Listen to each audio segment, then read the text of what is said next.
आज Poonam love marriage करके अपने पापा के पास आई और अपने पापा से कहने लगी, पापा मैंने अपने पसंद के लड़के से शादी कर ली है। उसके पापा बहुत गुस्से में थे, पर वह बहुत सुलझे हुए शख्स थे। उन्होंने बस अपनी बेटी से इतना ही कहा, मेरे घर से निकल जाओ। बेटी ने कहा, अभी मेरे पति के पास कोई काम नहीं है, हमें रहने दीजिए, हम बाद में चले जाएंगे। पर उसके पापा ने एक नहीं सुनी और उसे घर से बाहर कर दिया। कुछ साल बीत गए। अब पूनम के पापा नहीं रहे और दुर्भाग्यवश जिस लड़के से पूनम ने शादी की थी वह भी उसे धोखा देकर भाग गया। पूनम की एक लड़की और एक लड़का था। पूनम खुद का एक रेस्टोरेंट चला रही थी जिससे उसका जीवन यापन हो रहा था। पूनम को जब यह खबर हुई कि उसके पापा नहीं रहे तो उसने मन में सोचा, अच्छा हुआ मुझे घर से निकाल दिया था, दर दर की ठोकरें खाने के लिए छोड़ दिया था।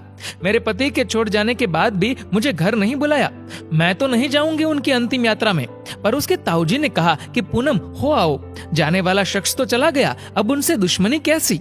पूनम ने पहले हाँ ना किया, फिर सोचा चलो हो आती हूँ, देखूं तो जिन्होंने मुझे ठुकराया वह मरने के बाद कैसे सुकून पाते हैं। पूनम जब अपने पापा के घर आई तो सब उनकी अंतिम यात्रा की तैयारी कर रहे थे, पर पूनम को उनके मरने का कोई दुख नहीं था। बस वह अपने ताऊजी के कहने पर आई थी। अब पूनम के पापा की अंतिम यात्रा शुरू हुई।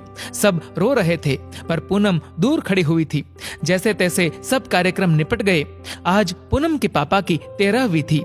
उसके ताऊजी आए और पूनम के हाथों में एक खत देते हुए उन्होंने पूनम से कहा, ये तुम्हारे पापा ने तुम्हें दिया है, हो सके तो इसे एक बार जरूर पढ़ लेना। रात हो चुकी थी और सारे मेहमान जा चुके थे। पूनम ने वह खत निकाला और पढ़ने लगी। उस खत में सबसे पहले लिखा था, मेरी प्यारी गुड़िया, मुझे मालूम है कि तुम मुझसे नाराज हो, पर अपने पापा को माफ कर देना। मैं जानता हूँ तुम्हें मैंने घर से निकाल दिया था, तुम्हारे पास रहने की जगह नहीं थी, तुम दर दर की ठोकरें खा रही थी, पर मैं भी उदास था। तुम्हें कैसे बताऊं? याद है तुम्हें जब तुम 5 साल की थी तब तुम्हारी माँ हमें छोड़कर चली गई थी, तब तुम कितना रोती थी, मेरे बिना सोती नहीं थी, रातों को उठकर रोती थी, तब मैं भी सारी रात तुम्हारे साथ जागता था। तुम जब स्कूल जाने से डरती थी तब मैं भी सारा वक्त तुम्हारे स्कूल की खिड़की पर खड़ा होता था और जैसे ही तुम स्कूल से बाहर आती थी तुम्हें सीने से लगा लेता था। वह कच्चा पक्का खाना याद है जो तुम्हें पसंद नहीं आता था, मैं उसे फेंक कर फिर से तुम्हारे लिए खाना बनाता था ताकि तुम भूखी ना रहो। याद है तुम्हें जब तुम्हें बुखार आता था तो मैं सारा दिन तुम्हारे पास बैठा रहता था, मन ही मन रोता था पर तुम्हें हंसाता था ताकि तुम ना रो, वरना मैं रो पड़ता था।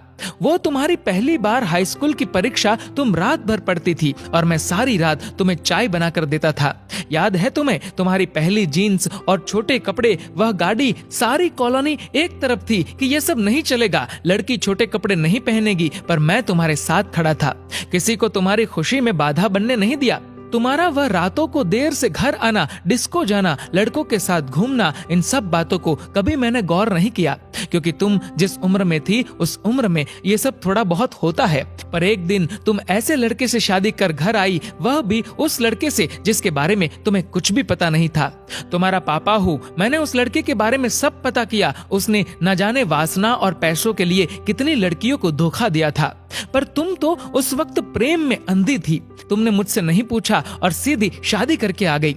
मेरे कितने अरमान थे कि तुम्हें डोली में बिठाऊं, चांद सितारों की तरह तुम्हें सजाऊं, ऐसी धूमधाम से शादी करूं कि लोग बोल पड़े कि वह देखो शर्मा जी जिन्होंने अपनी बच्ची को इतने नाजों से अकेले पाला है।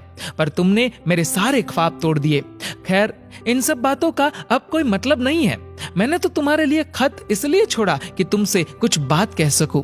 मेरी गुड़िया, अलमारी में तुम्हारी माँ के गहने और मैंने जो तुम्हारी शादी के लिए गहने खरीदे थे वह सब रखे हैं। 3-4 घर और कुछ जमीनें हैं। मैंने सब तुम्हारे और तुम्हारे बच्चों के नाम कर दिया है। कुछ पैसे बैंक में है जो तुम बैंक जाकर उसे निकाल लेना। और आखिर में बस इतना ही कहूंगा, मेरी गुड़िया, काश तुमने मुझे समझा होता। मैं तुम्हारा दुश्मन नहीं था, तुम्हारा पापा था, वह पापा जिसने तुम्हारी माँ के मरने के बाद भी दूसरी शादी नहीं की। लोगों के ताने सुने, गालियां सुनी, न जाने कितने रिश्ते ठुकराए, पर तुम्हें दूसरी माँ से कष्ट ना हो इसलिए खुद की ख्वाहिशें मार दी। अंत में बस इतना ही कहूंगा, मेरी गुड़िया, जिस दिन तुम शादी के जोड़े में घर आई थी ना, तुम्हारा बाप पहली बार टूटा था। तुम्हारी माँ के मरने के वक्त भी उतना नहीं रोया जितना उस वक्त और उस दिन से हर दिन रोया। इसलिए नहीं कि समाज, जात, परिवार, रिश्तेदार क्या कहेंगे, बल्कि इसलिए कि जो मेरी नन्ही सी गुड़िया सुसु तक करने के लिए सारी रात मुझे उठाती थी, पर शादी का फैसला लेते वक्त मुझे एक बार बताना भी जरूरी नहीं समझा। गुड़िया, अब तो तुम भी माँ हो। औलाद का दर्द, खुशी क्या होती है, वो जब दिल तोड़ते हैं तो कैसा लगता है, तुम अब महसूस कर सकती हो। लेकिन मैं ईश्वर से प्रार्थना करूंगा कि तुम्हें कभी भी ये दर्द ना देखना पड़े। एक खराब पिता ही समझकर मुझे माफ कर देना मेरी गुड़िया। तुम्हारे पापा अच्छे नहीं थे जो तुमने उसे इतना बड़ा दर्द दिया। खत यहीं समाप्त करता हूँ, हो सके तो मुझे माफ कर देना। और खत के साथ एक ड्राइंग लगी हुई थी जो खुद कभी पूनम ने बचपन में बनाई थी, और उसमें लिखा था, आई लव यू मेरे पापा। इतने में उसके ताऊजी आ गए। पूनम ने उन्हें रोते रोते सब बताया, पर एक बात उसके ताऊजी ने बताई। उसके ताऊजी ने कहा, पूनम, वो जो तुम्हें रेस्टोरेंट खोलने और घर खरीदने के पैसे मैंने दिए थे, वह मेरे नहीं थे, बल्कि तुम्हारे पिताजी ने मुझसे तुम्हें दिलवाए थे। क्योंकि औलाद चाहे कितनी भी बुरी क्यों ना हो, माँ बाप कभी बुरे नहीं होते। औलाद चाहे माँ बाप को छोड़ दे, माँ बाप मरने के बाद भी बच्चों को दुआ देते हैं। दोस्तों, पूनम के पापा को सुकून मिलेगा या नहीं मुझे नहीं पता, पर उस खत को पढ़ने के बाद शायद सारी जिंदगी पूनम को सुकून नहीं मिलेगा। आखिर में बस इतना ही कहूंगा कि लव मैरिज करना कोई गलत बात नहीं है, पर यदि इसमें आप अपने माताजी, पिताजी को शामिल कर ले तो अच्छा रहेगा। क्योंकि पत्थर से पानी निकल जाता है, वह तो माँ बाप है ना, कब तक नहीं मानेंगे। हर पिता की एक इच्छा होती है अपनी बेटी को अपने हाथों से डोली में विदा करने की। हो सके तो उसे एक सपना मत रहने दीजिए और सदैव अपने माता पिता का आदर करे।